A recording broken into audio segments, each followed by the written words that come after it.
Samahan niyo ako ngayon. Pupunta tayo ng Blue Mart. Bibili tayo ng itlog. Kasi pag gabi ka, kailangan nung kumain ng itlog 2 times a day. Kasi sabi nila, yung itlog daw, nakakagaling daw yun ng sa puyat. Ayan siya guys, yung ating Blue Mart. Diyan po kami namimili. Tsaka mura po bilihin dyan. Mga sabon, pwede rin bumili ka ng pangbagahe. Ganyan. Ang itlog kasi para sa mga night shift. Hindi drug. Ay, wag na nga ako mag-talk, char. Baka ma-block pa tayo ni YouTube. Yan, so ngayon dito na tayo. So ngayon, ayan, may mga prutas din siya. So ganyan, uy, pili pala tayo ice cream. Alam na DS. Dito ako namimili nung nakaraan pambagahe ko. Ayan, mga mantika. Diba? Mga noodles. Ano na ngayon bibilhin natin? Itlog pala, sorry na, naligaw ako. Kasi sabi nila, itlog everyday for night shift. Yung R talaga no. Ayan, may mga gatas din.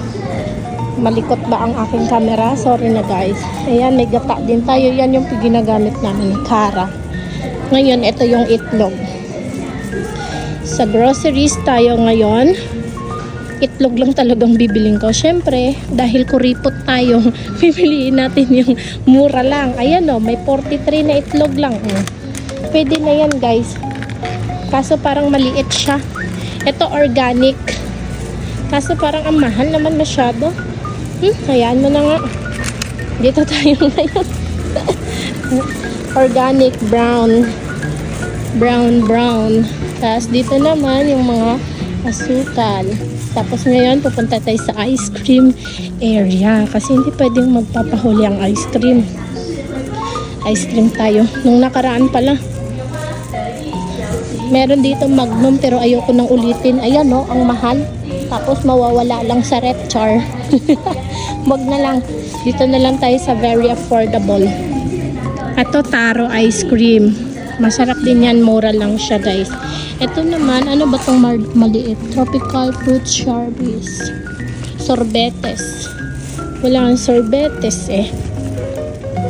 Ayan, pwede rin ngayon may pagpipilian. Yan, may pagpipilian. Ano ba guys? Suggest nyo nga ano bang masarap na ice cream. Syempre, wag na yung ulit natin ay, wala akong maisip. Ganito ako matagal mag-decide ng ice cream. Parang gusto ko silang bilhin lahat. Ano ka? Iceman? Ito guys, maganda itong sabon. Ito lagi namin binibili.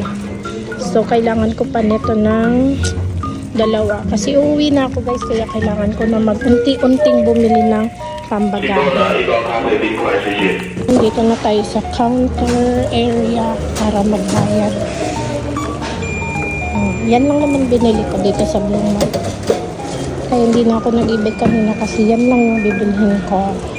Ang wataitsu. So ayun na nga guys, inaayos ko na yung aking sukli at saka yung resibo. So kailangan nating itabi ang resibo kasi may chance kang manalo up to 10 million. Ganyan po yan dito sa Taiwan. May pakinabang ang resibo. Thank you for watching!